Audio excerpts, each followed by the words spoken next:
मुकेश सहनी के पिता जीतन सहनी हत्याकांड में अब एक नया मोड़ आ चुका है। जो पुलिस लगातार हथियार ढूंढ रही थी और हथियार कहीं ढूंढने से नहीं मिल रहा था, अब उस पुलिस को हथियार मिल चुका है। उस जिस चाकू से जीतन सहनी की हत्या की गई थी, वो चाकू अब पुलिस ने बरामद कर लिया है और उसके साथ ही पुलिस ने एक और व्यक्ति को गिरफ्तार कर लिया है।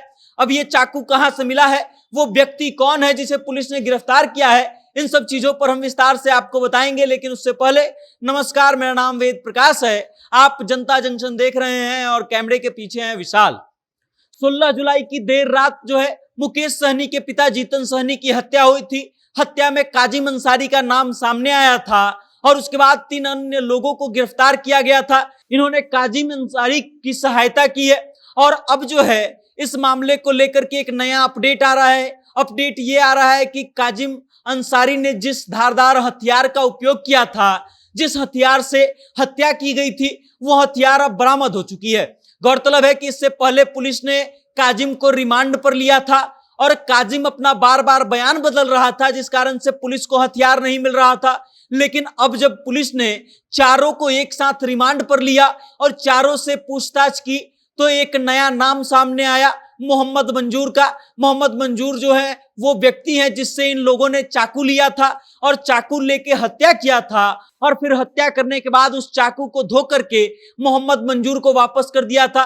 अब मोहम्मद मंजूर के पास पुलिस ने छापेमारी की और उस चाकू को बरामद कर लिया है और उसके साथ ही मोहम्मद मंजूर को भी पुलिस ने गिरफ्तार कर लिया है।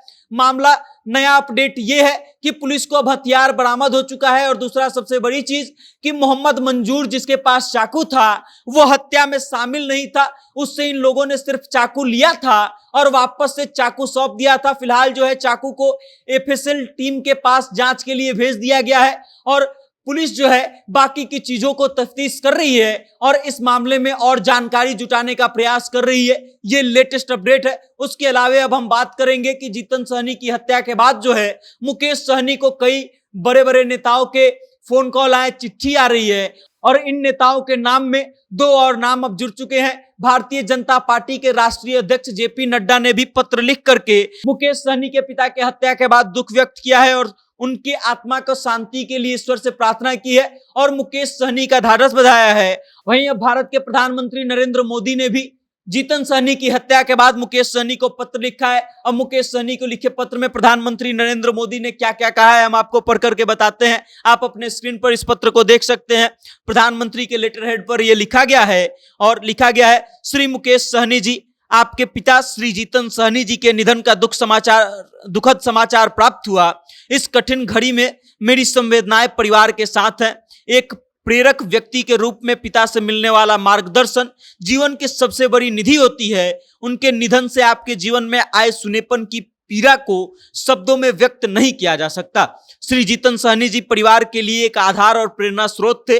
आज वह सशरीर हमारे साथ नहीं हैं, पर उनकी शिक्षाएं और जीवन मूल्य परिवार के साथ बने रहेंगे। ईश्वर आपके परिवार व शुभचिंतकों को यह दुख सहने का धैर्य और साहस प्रदान करे। ओम शांति। नरेंद्र मोदी भारत के प्रधानमंत्री, उन्होंने अपने पत्र के माध्यम से मुकेश सहनी को जो है उनके पिता के हत्या के बाद का दुख जताया है और इस बात को लेकर के कई तरह के पोस्ट जो है सोशल मीडिया पर वायरल हो रहे हैं कि प्रधानमंत्री नरेंद्र मोदी ने भी पत्र लिख करके मुकेश सहनी का हिम्मत बढ़ाने का काम किया है और उनके पिता के लिए आत्मा की शांति की प्रार्थना की है। बाकी इस खबर को लेकर के आप क्या सोचते हैं? जीतन सहनी के मामले में जिस तरीके से पुलिस काम कर रही है, जिस तरीके से पुलिस ने हथियार बरामद कर लिया है, अब इसके बारे में आप क्या सोचते हैं? और इससे जुड़ा जो कुछ भी अपडेट आएगा हम आप तक लाते रहेंगे। तब तक आप हमारे साथ बने रहिए और देखते रहिए जनता जंक्शन।